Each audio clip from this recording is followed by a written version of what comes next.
Bismillahirrahmanirrahim. Assalamualaikum warahmatullahi wabarakatuh. Kembali lagi bersama saya, Silmi Abdul Rashid, di channel kami The Miftahudin. Hari ini, hari ke malam ke-18 Ramadan 1442 Hijriah, saya akan kembali membacakan buku Kitab At-Tibyan karangan Imam An-Nawawi tentang adab membaca dan menghafal Al-Quran. Selamat mendengarkan. Kali ini kita lanjut ke bab yang ketiga tentang memuliakan ahlul Quran dan larangan menyakiti mereka. Allah Subhanahu wa taala berfirman, "Dzalika man yu'azzim sya'airallahi fa innaha min taqwal qulub." Demikianlah perintah Allah, dan barang siapa mengagungkan syiar-syiar Allah, maka sesungguhnya hal itu timbul dari ketakwaan hati. Surat Al-Hajj ayat 32. Di sini syiar-syiar Allah adalah simbol-simbol agamanya, bentuk tunggalnya adalah syairah. Imam Al-Jauhari berkata ada yang berpendapat bentuk tunggalnya adalah syiarah An-Nawawi. Allah Subhanahu wa taala berfirman, "Dzalika may yu'azzim hurumatillahi fahuwa khairul lah 'inda rabbih." Demikianlah perintah Allah, dan barang siapa mengagungkan apa yang terhormat di sisi Allah, maka itu lebih baik baginya di sisi Rabb-nya. Lalu Allah berfirman di surat Al-Hijr ayat 88, "Dan merendah hatilah engkau terhadap orang yang beriman." Allah juga berfirman, "Walladzina yu'danul mu'minina wal mu'minati bighairi ma iktasabu faqad ihtamala buhtanan wa itsman mubina." Dan orang-orang yang menyakiti orang-orang mukmin, laki-laki dan perempuan, tanpa ada kesalahan yang mereka perbuat, maka sungguh mereka telah memikul kebohongan dan dosa yang nyata. Surat Al-Ahzab ayat 58. Nah, terkait hal ini ada hadis yang meriwayatkan dari Abu Mas'ud Al-Ansari dan Ibnu Abbas yang telah disebutkan dalam bab kedua. Abu Musa Al-Asy'ari meriwayatkannya berkata, Rasulullah bersabda, "Sesungguh di antara bentuk mengagungkan Allah adalah dengan memuliakan seorang muslim yang telah beruban atau tua, memuliakan pengemban orang yang hafal Al-Quran tanpa berlebih-lebihan, dan acuh tak acuh kepadanya, dan memuliakan pemegang kekuasaan yang adil." Hadis riwayat Abu Dawud. Hadis ini adalah hadis hasan. Nah, pelajaran yang bisa kita ambil dari sini adalah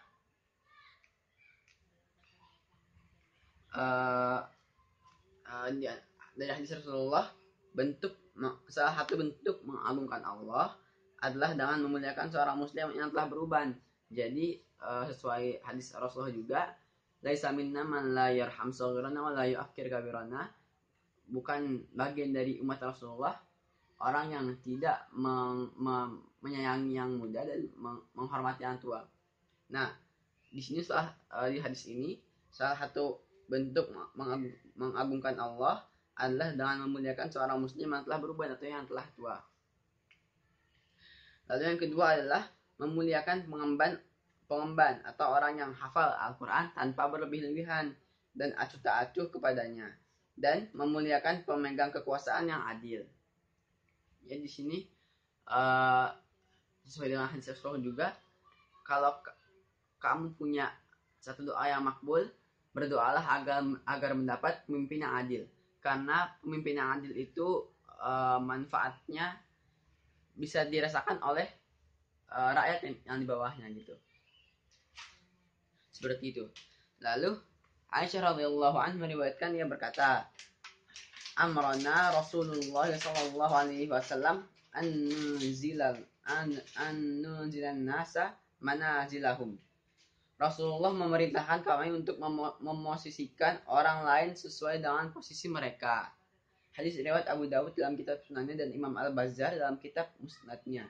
Imam Al-Hakim Abu Abdullah dalam kitab Ulum Al-Hadis berkata, hadis ini adalah hadis sahih. Nah, jadi kita mesti memosisikan orang lain sesuai dengan posisi mereka. Jadi jangan misalkan posisinya rendah di posisi yang tinggi, jangan, karena sesuai hadis Rasulullah, memosisikan orang sesuai dengan posisi mereka, dengan kadar mereka gitu. Jabir bin Abdullah meriwayatkan bahwasanya Nabi menyentuhkan 2 jenazah laki-laki di antara korban perang Uhud. Kemudian bersabda, manakah di antara keduanya yang lebih banyak hafalan Al-Qur'annya? Apabila telah ditunjukkan pada salah satu dari keduanya, maka beliau memasukkannya terlebih dahulu ke dalam liang lahat. Hadis riwayat Al-Bukhari. Di sini menunjukkan betapa dimuliakannya orang yang menghafal Al-Qur'an. Jadi tadi juga di sini adalah salah satu bentuk mengagungkan Allah adalah memuliakan penghafal Al-Qur'an, pengamal Al-Qur'an atau hafiz atau hafizah gitu. Yang hafalnya bukan sekedar hafal lalu hilang gitu, tapi diulang-ulang, dimerojah dan tidak ditinggalkan. Lanjut hadis yang berikutnya. Abu Hurairah meriwayatkan dari Rasulullah, beliau bersabda, Innallaha azza wa jalla qala man adza li waliyan faqad adzantuhu bil harb.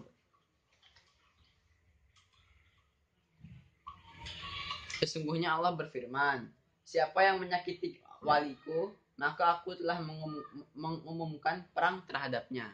Hadis riwayat Bukhari. Hadis ini sahih diriwayatkan oleh Imam Muslim dengan nomor 6137.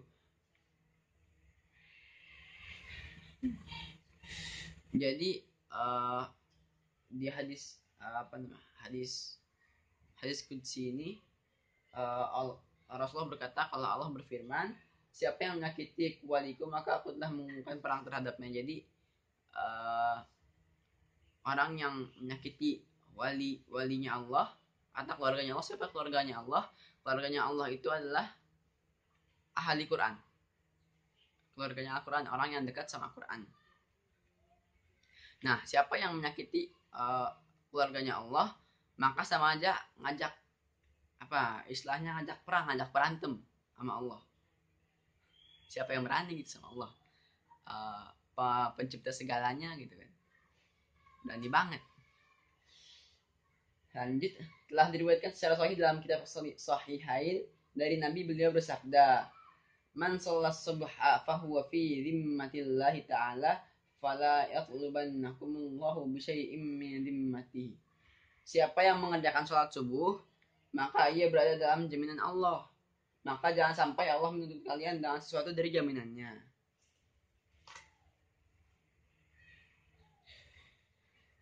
Diriwayatkan pula dari 2 imam agung, yang itu Imam Abu Hanifah. Keduanya berkata, apabila para ulama bukan wali Allah, maka tidak ada seorang pun yang menjadi wali Allah. Nah, di sini Imam Syafi'i dan Imam Abu Hanifah berkata, apabila para ulama bukan wali Allah, ulama itu orang-orang yang mempunyai ilmu, yang ilmunya tuh masya Allah gitu, maka tidak ada seorang pun yang menjadi wali Allah. Jadi di sini nggak ada kalau ulama itu bukan keluarganya Allah, maka nggak ada yang selainnya selain Allah, karena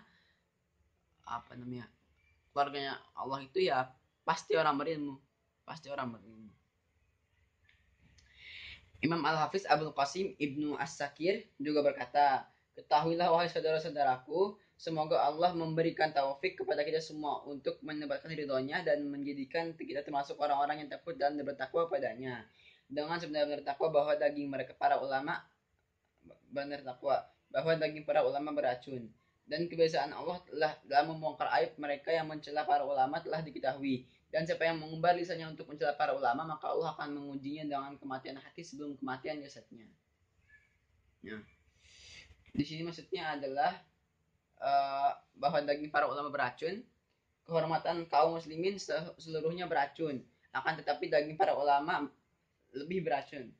Allah berfirman, dan janganlah ada di antara kamu yang menggunjingkan sebagian yang lain. Apabila ada di antara kamu yang suka memakan daging saudaranya yang sudah mati, tentu kamu merasa jijik, dan bertakwalah kepada Allah. Sungguh Allah Maha Penerima Taubat, Maha Penyayang. Jadi maksud di sini adalah orang yang menggibahin para ulama, itu sama aja mereka makan daging para ulama yang sudah mati, dan daging itu beracun, makanya jangan coba-coba gitu.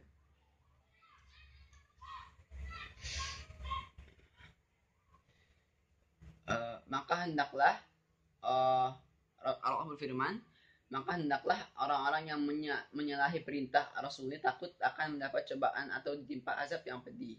Quran surat An-Nur ayat 63. Pelajaran yang bisa kita ambil dari sini adalah